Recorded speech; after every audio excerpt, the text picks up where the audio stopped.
Hi, everybody. So glad to have a lot of people in today, actually.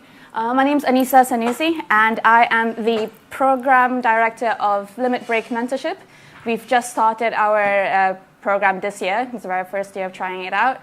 Tonight's our kickoff event, so I'm very busy today. Oh, help me.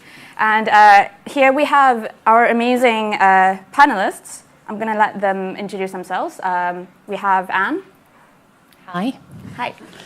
Do you want me to just give a brief intro? Yeah. Who are you? What do you do? And what do you believe in? Okay. Oh. Right. Okay. My name is Anne Hurley. I work for a company called Testronic. We're in the QA vendor space. I've actually been in the games industry since 1986, so most of you weren't even born then. And what do I believe in? I believe in the empowerment of women in the games industry. Amazing. I am Flavia. I'm one of the art directors at King London. I've been in the game industry for a little over 10 years, and before then I was working in the publishing industry back in Italy as a freelancer. So it was quite a big change. And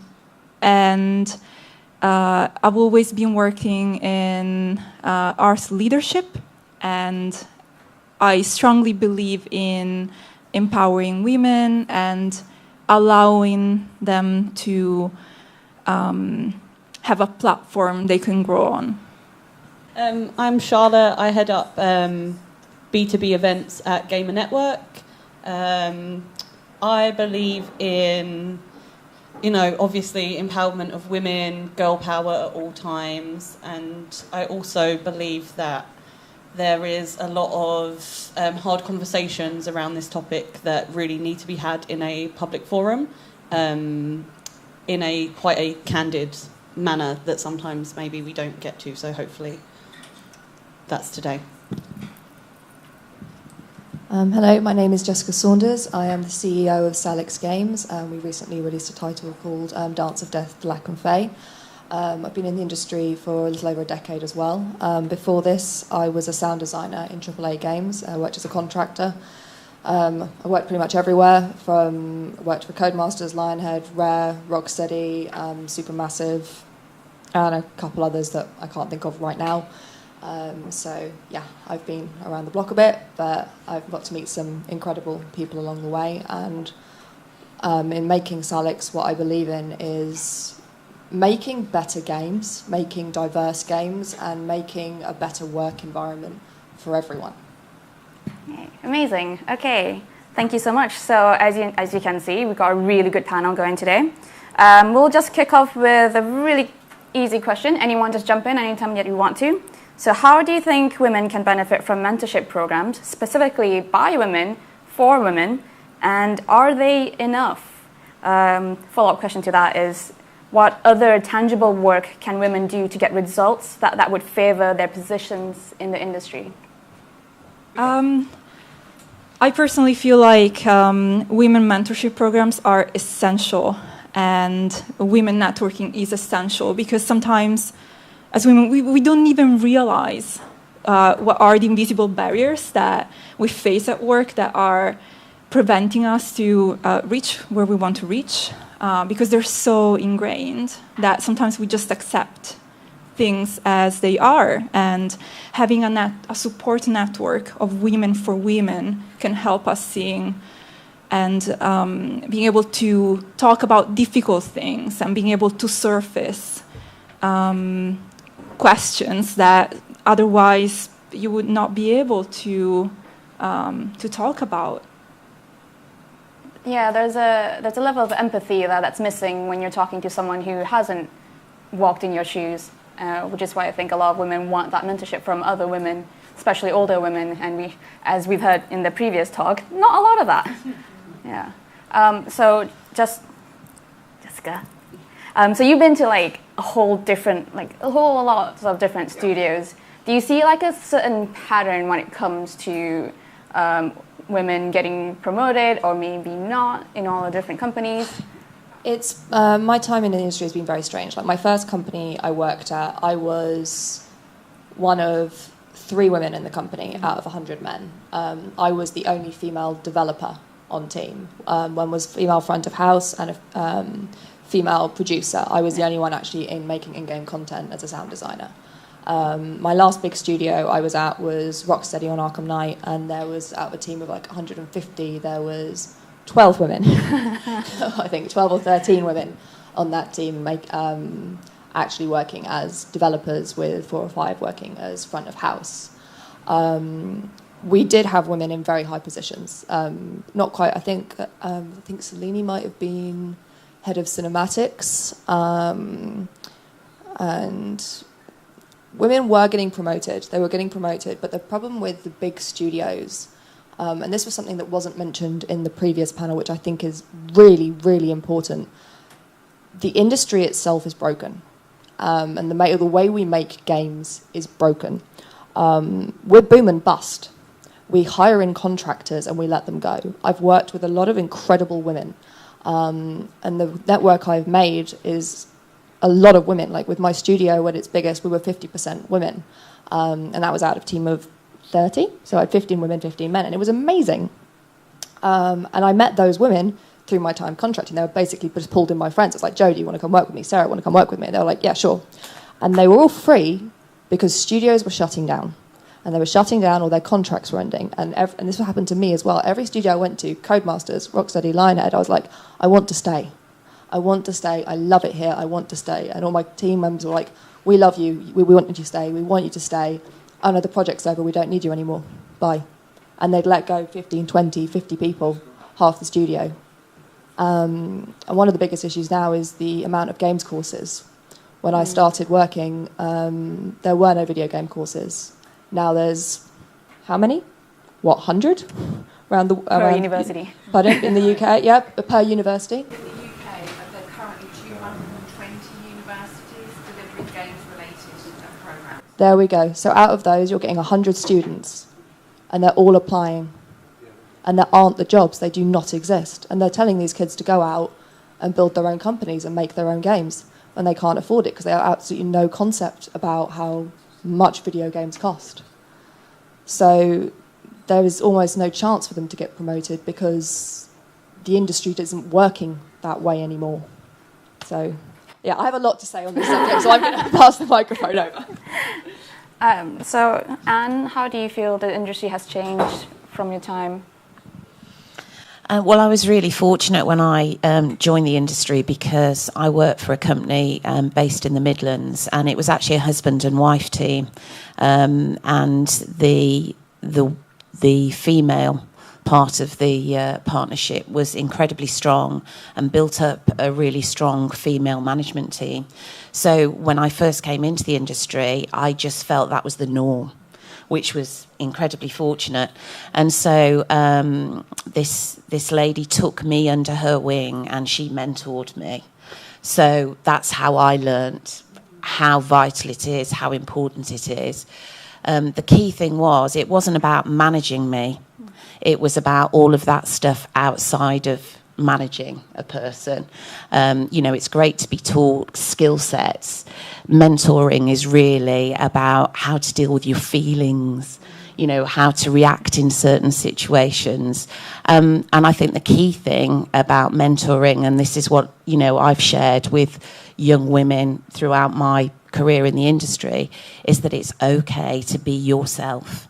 You don't have to become male-like or more dominant or whatever in order to make your way in this industry.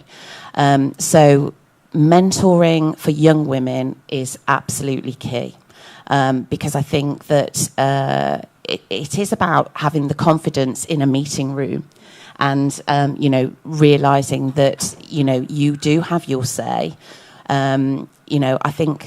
I know everybody suffers from, for example, the imposter syndrome, but I do tend to think it's more female related. And I think, mentoring young women out of that is key as well. Cool. All right. So almost half of women in the industry feel that their gender is a limiting factor. Do you think this is due to the fact that we don't see women like ourselves in high positions or retention. That's not even the right word. People not sticking around in the industry long enough because, as we know, the industry is broken. We have no idea how. Like, we are the biggest industry in the world. Yeah. How many billion something? Bigger than movies and music and all that combined. Yeah. And yet, we're losing people. Something is not right. Maternity leave sucks in this industry. It is appalling. I know in my 7 years proper industry, before that I used to manage a game station, I've never had a female boss. I've never had a woman sit in on an interview. So for me, I think I've worked with another woman on my team for 1 year of that. Mm-hmm. And that one woman left after 6 months because she had been married, she wanted to start a family, have a baby. Maternity leave was 2 weeks paid. Oh. Yes. Ooh. Yeah. So she left, and she's now working in a different industry and she was so brilliant. She was one of the directors as well. So this isn't just a problem for someone like me who's only been in it 6-7 years maybe. She was the director of the company, and for her it was leave or you're not having a baby kind of thing, you know what I mean? So I think that kind of stuff is a huge detriment to the retention of women at that higher level, because if they can't start a family, if they can't, balance that providing care and work, then we're going to lose women like her. And we have, she's in a different industry now, and she was a shining star in kind of the director level females that we so desperately lack. Yeah.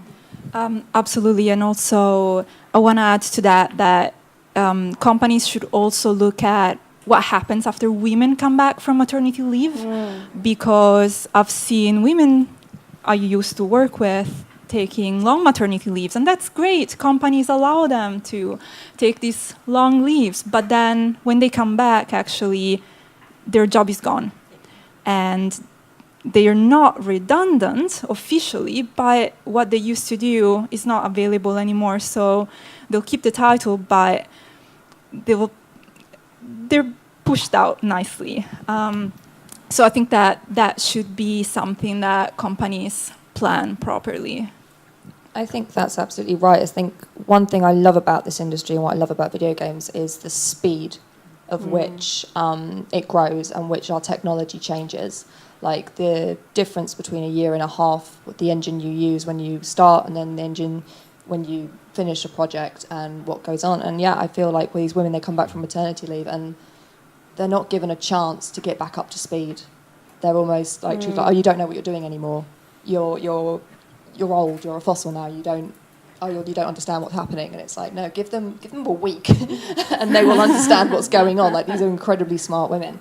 I think that's a real problem. I think you're absolutely right. They come back and it's just like, you're sitting there like, I don't know what you're doing, what you want. It's like, no, bring them up to speed. Their job should still be or sometimes instead of hiring a temp, they hire somebody permanent to replace them. And they come back and there's two of them now doing the job. So what do you do with that? Yeah, I really think the maternity and the paternity laws are terrible, because the amount of times I've seen, because it's a completely male-dominated industry, and you see all the fathers come back from their 2 weeks, and you see the look in their eyes. I think that's really bad as well, because I've seen a lot of couples in the games industry. It's like, my partner works in video games as well, and it's like, well, when we have kids, what's going to happen? It's like, I don't want to have a baby and then just have you leave me. Like, that's the last thing I want. Is like, I want you here helping. I want to go back to work as soon as possible. I run a company, and it's terrible that we have to have those discussions. So that is a worry. I have a question. How many of you guys have had children? How many of us had children? Oh. Did you take paternity leave? I don't know whether to confess to this or not. My eldest daughter I had just before I joined the industry, and I actually had about 6 months off before I went back to work. But when I joined the games industry with my second daughter, I went back to work the next day. I know. Leave or something, since you started it. Okay, so I don't know if you guys know, I'm the founder of Capture Connect. We are all women, except one token male, my husband, who doesn't work for us full time. And we do not offer maternity leave because women's brains do not fall out of their heads and become idiots just because they have a baby. And for those of you who don't have kids yet, really the hardest part is when they hit kindergarten and they're only in school for half a day. And when they get sick and we have to volunteer at the school on Friday. And we have a team and we're all, well no, Ben can't offer it, and we're all women and we have very low turnover and we have people that have been with us for the entire time. And I know that it's really very un-PC to say we don't have this, but what I've noticed is that it's something that, yeah, actually right there's Yulia. Yulia had a baby 6 weeks ago. She emceed the room on the first day. She's here, she has a baby. Is your baby here? Yeah. The baby is here. Aww. And she's still functional. Yeah. She's working pretty good. And we support them in different ways. And so she can bring her baby. We pay for her mom to come out and take care of the baby while we're here. Her husband is right there helping as well. And so I think that sometimes we have this view that we should have maternity leave. I'll stop talking for a minute. But maybe it's not really the solution. Maybe it's what we think the solution should be. But I like that. It should be something else. Liz has a comment. Do you want a mic? No, it's only a comment that surely it's down to choice though. Yeah. Forgive me, but I hate the idea of no maternity leave. I do. I love the support that you give, but frankly, some women are in a really bad place straight after birth. And they can take, you know, and they can take leave, and we're flexible with that. But not all women want or need or in their jobs support maternity leave. It's about flexibility. And it's just, because, your kids, when they're 5, they take a lot of work. Yeah.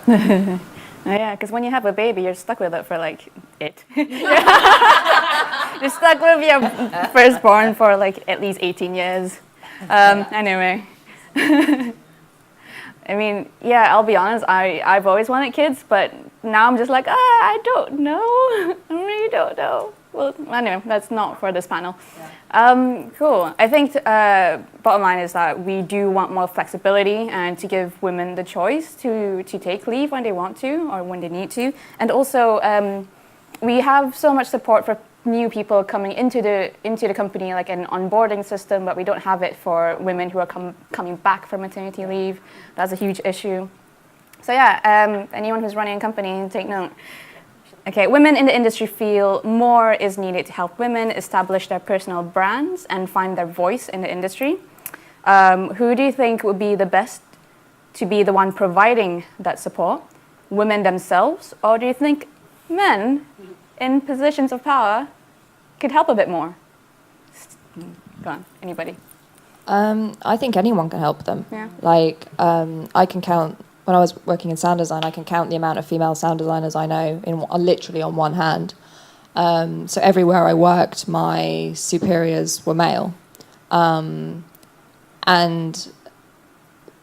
I very luckily got to work with a chap called Robin Beanland at Rare, and he's just won an Ivo Novello Award, which is fucking amazing. And he was my mentor, my buddy at Rare, and I learned so much from him. And even just personally having that friend, that confidant, and having someone that wasn't typically kind of duty, raw, alpha male type. He would happily show me pictures of his kids and we talked about my cats, and it was just a really nice relationship. And I've had that with several of the men that I've worked with over time, and even at Rocksteady I had this really grumpy old man who became my best friend at work. He was in his really grumpy old man, but he was just love him to pieces. And so yes, I think absolutely men can do more. So I've tried to kind of take that mentoring that I had and give it to some of my employees. So I have 3 or 4 people who were on my staff, who are not necessarily on my staff anymore because the project's over. They've moved on, they've gone to other things, and I still talk to them daily, and they come to me with all sorts of issues. Some of them are in audio, one of them's a writer, and I refer to them as my children, and they call me mother. They're so sweet, and they come for advice constantly, and it's trying to give that feeling of warmth back, which I think is, for me, for mentoring, is the most important thing, is that feeling of safety and warmth, and they can literally come to me about anything. So, for example, one of my employees is from Poland, and he's been most worried about Brexit, and he just wants someone to talk to about that and his concerns about staying in the country. So yeah, for me, it's about safety and warmth.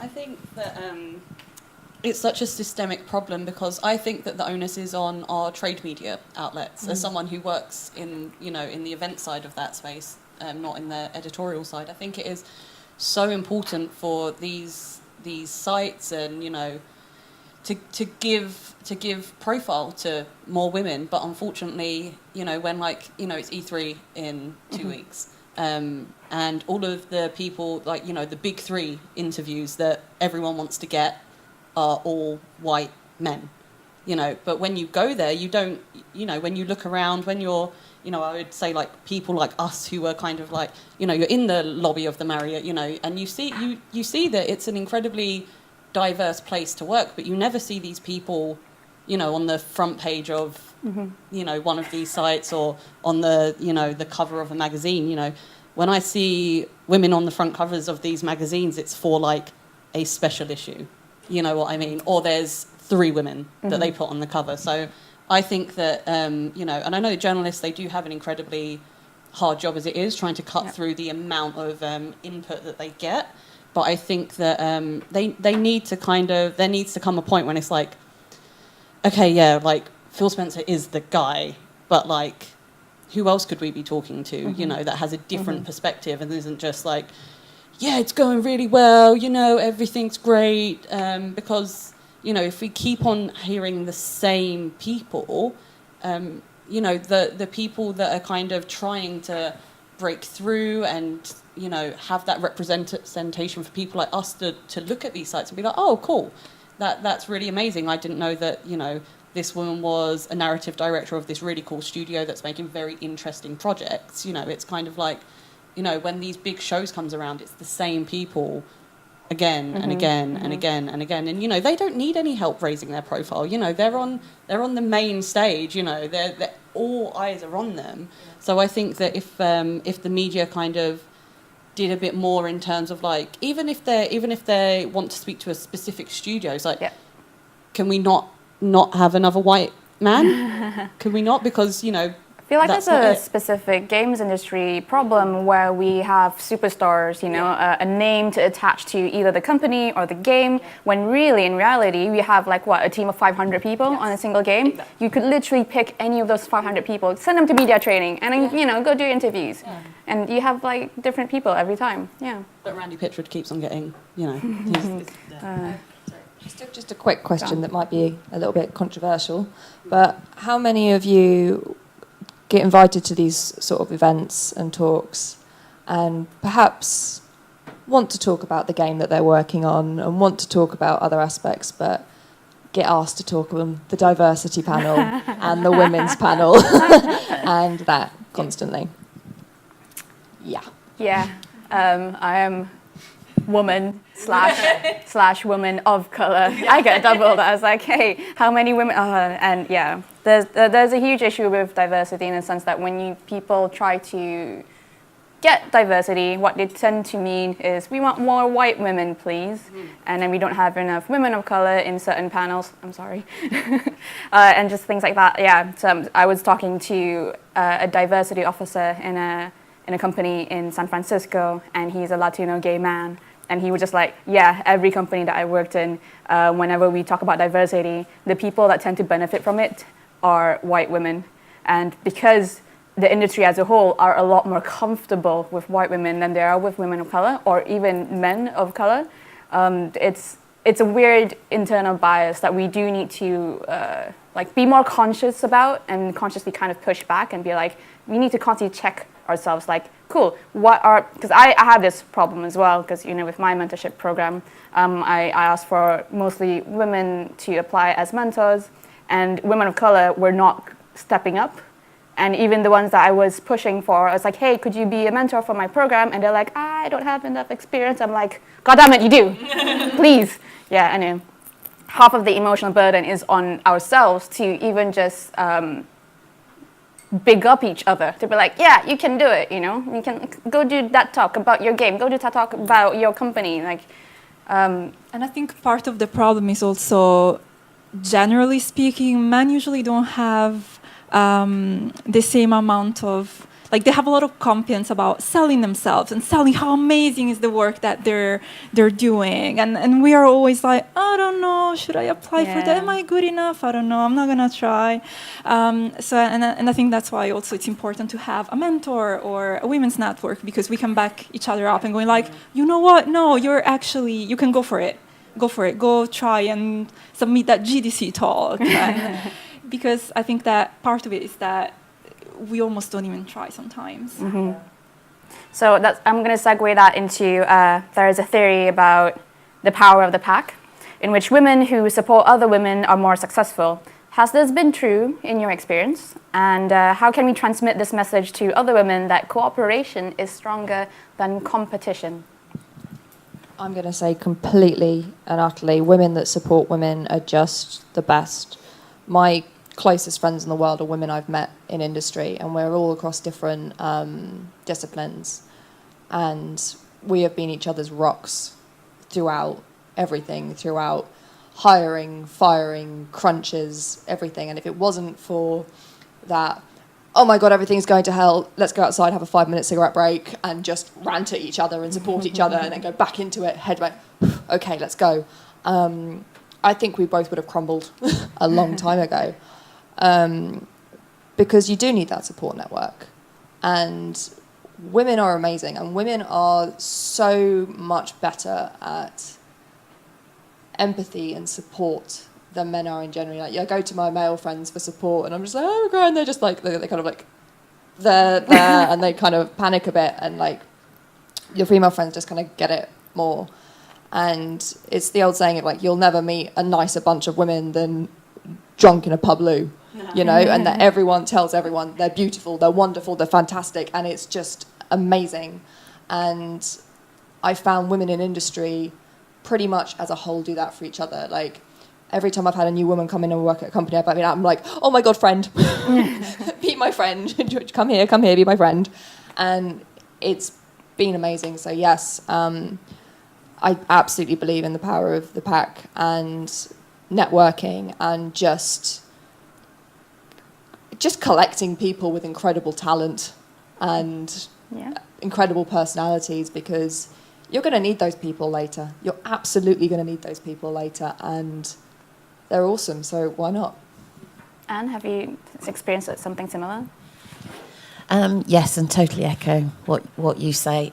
It is so important to have a group around you. It's something that we do within our company, and it kind of started organically, really, is we do pyramid mentoring, for want of a better expression. You build a pyramid, yeah, we all get together and build a pyramid.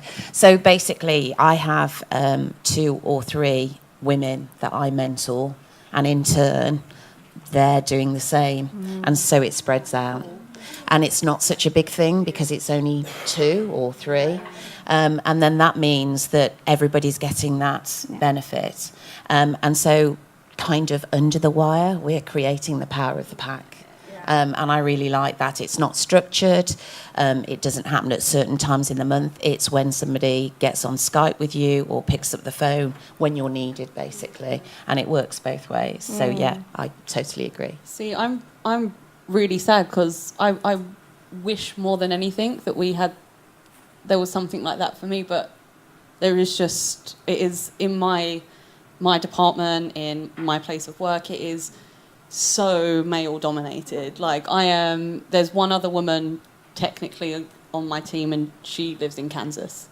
So yeah, so I mean, for me, oh please, thanks. So for me, my mentor actually comes from outside my place of work, and Liz Prince is just sitting right there. So for me, it's kind of I would so love to see that in action, but it's not really, you know, I've never had my pack in my place of work. It's always kind of been, as you say, these incredible women that you meet at events, and they become your like tried and true girls, and you know, at every event you've got that. But in my place of work, you know, the kind of pack that I have is kind of, it's all male dominated, so I guess, you know, by proxy they are the allies that I have to kind of look to. Yeah, cool. So we have 5 minutes left. Do you have? I was just going to say, before you said, I was just going to say it's important if you haven't got somebody within, is to reach out outside of your team. And more important, if you're in a really male-dominated team, to make sure that you do get that support. Yeah, so just to repeat what she said, so it's on the mic, is that if you don't have anyone from within, reach outside of your circle, outside of your company, which is also partially why I started Limit Break Mentorship. Wait, just putting that in. It's because a lot of women, they don't know who to ask, and even if they do know some people that they admire, they tend to be very high profile, very public figures who don't necessarily have the time or the mental space to mentor like 20 different people. You just can't do that. But when just doing the call out for my mentorship program, so many women just flocked to it, being like, I want to be a mentor, I want to help out. I was like, oh, great. Like the talent is there. The drive and the hunger to mentor women and to look for mentorship is there. We just need to build more bridges between the people. And it's kind of like being like, hey, I'm going to be the person to connect to you, and then, and you do your own thing. So, okay. Is there anything else from the audience that you might want to ask my lovely panelists? They're amazing. They've got really good stories. Hi.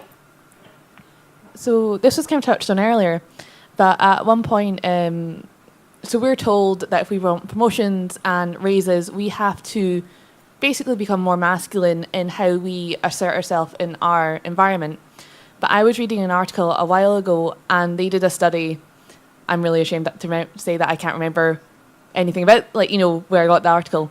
But that even if women were to assert themselves in the same way as their male colleagues, they still don't receive promotions or raises due to the unconscious bias of the people that they're trying to get promoted by. So how do we, what are your feelings on that? And also, how do we try and negate, how do we try and go against these unconscious biases? How do we try and break past those kind of ceilings? You take it, because there is no shame in being aggressive and passionate about something that you know that you're good at and that you are the best person for. I got a promotion 2 weeks ago, so this is just like a very... Hey. So this is just like a very timely question, and it took over a year to get pushed through, and it's one of those things where it caused so much, is this really that important? Do we need to have another meeting about... Yeah, we do need to have another meeting about this. Okay, well, I don't know if this is the right... Well, I know it is. Okay, well, we can't... Well, that's not good enough. And the thing is, you will... And it's so sad to say this, but, you will be that, oh, that nasty woman. Oh, she's so bossy. She's so this and so... Yeah, so... Yeah. Own it, And I know that sounds like a very overly... confident, that you need to be a very confident person to do that, but it's the right amount of confidence. Yeah, not overconfidence. It's the right amount. And it's not, because again, it's not a problem that men have when I've never seen a man go for a promotion and push for it really hard like we all have to do, and then be called bossy or aggressive, So you just need to be like, yep, I'm gonna be that person. And then just be that person, because you know that you're the best person for that job, and that is more important than what people that, aren't aligning themselves with you think. Sorry, just to interject really quickly, there's the UK Games Industry Slack group that everyone kind of inputted how much they were getting paid. And that was a really good baseline to see how, people don't talk about money enough. And it's really awkward to talk about money, how you're getting paid with your colleagues, but it's easier to talk to with people within a wider industry, which gives you that upper hand. But look, I know so-and-so, somebody in some other company is getting paid this much, and you'd be like, I should at least get this much. And then it's a bit just kind of like brazen face, go for it, like, dude, I need it. I think an awful lot of what's been discussed and kind of what was talked about this morning comes down to culture, and culture of the games industry, as well as culture, obviously, of each individual organisation. And I think when I'm thinking about that sort of question of how can I get past unconscious bias, the fact is we have to get in to all of these companies and help them understand that they are demonstrating unconscious bias all the time. And I guess effectively what I'm saying is that we have to educate these companies to understand how to do better. And that's really what we're trying to focus on, because I don't think anyone's actually genuinely trying to be horrible. I just think they don't necessarily know what it takes. I don't. No, you're absolutely right. Like, in case it's not obvious, I'm not a wallflower. So everywhere I've been, I've kind of gone in and gone, I don't agree with that. I've put my opinion forwards. You know, I've asked for raises. I've said that, you know, and some men have labelled me difficult to work with. Thank you. You can tell my BAFTA that, quite simply. But other men have been like, you know, your attitude's amazing. You know, several bosses have come to me and go, if I need something done, I come to you because you're the only one that gets shit done. And I'm like, yeah, because I'm the one that goes and asks for things. I don't sit and send an email and wait for it. And, you know, I have been in meetings where I've been with the cinematic director and they've shown me a previs on screen and I've had to turn around and go, if you've had to remove a woman's genitalia, either the outfit or the camera angle is wrong. And they're like, huh. They literally just hadn't thought about it. Hadn't thought about it in the slightest. It's just like, and I'm sitting there going, what? Or another character, and I'm like, well, if she wouldn't wear that outfit like that because it's like this cold outside. Like, why wouldn't she just take a jacket off one of the bodies? And they're like, huh. And you can't really say that line because it is a bit rapey. Huh. And that is the reaction I get from everything. It's just a little, huh. Because I haven't thought about it. It literally doesn't clock in their minds until you point it out. And then 9 times out of 10, they actually fix it. Because they just hadn't thought about it. If you catch it early enough in development when it's not locked and set and they can't do anything about it, if it's that point you catch it really late and you go, actually, I wish you could change that final character model and that entire cutscene, then they turn around and they go, we can't do anything.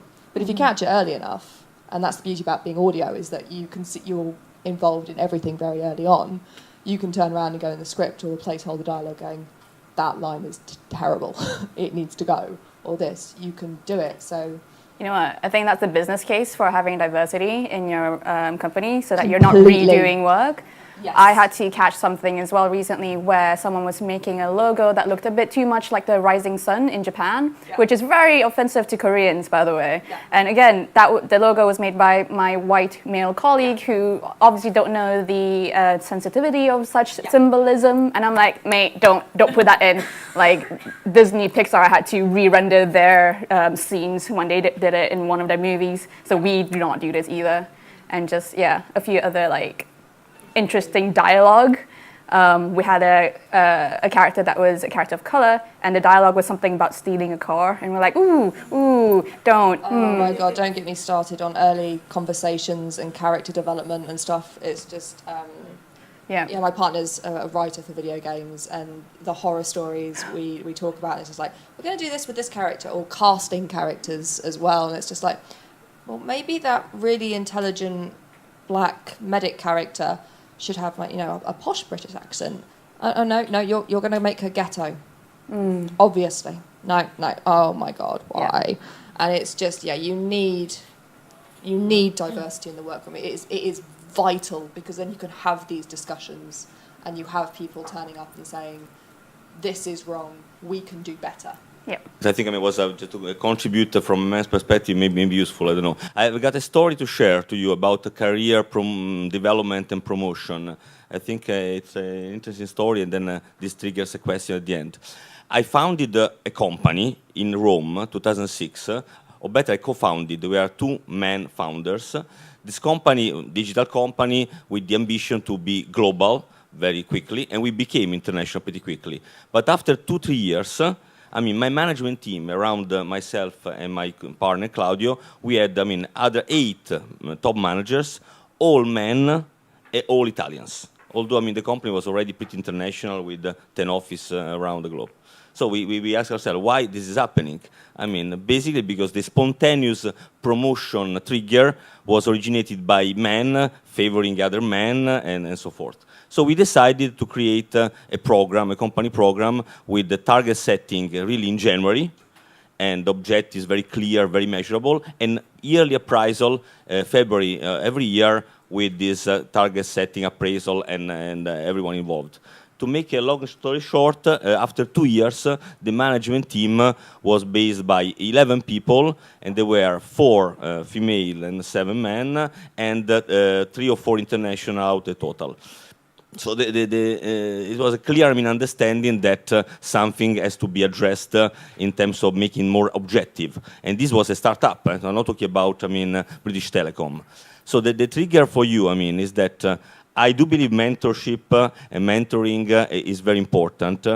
It's also very important, I think, that we create a context in companies led by women or led by men, which is a bit more objective. Mm-hmm. Because objectivity helps company development in any case. Now I'm an investor, and as investor thesis, my investor thesis includes I tend to invest in companies where at least one founder is a woman, and this is working pretty well so far.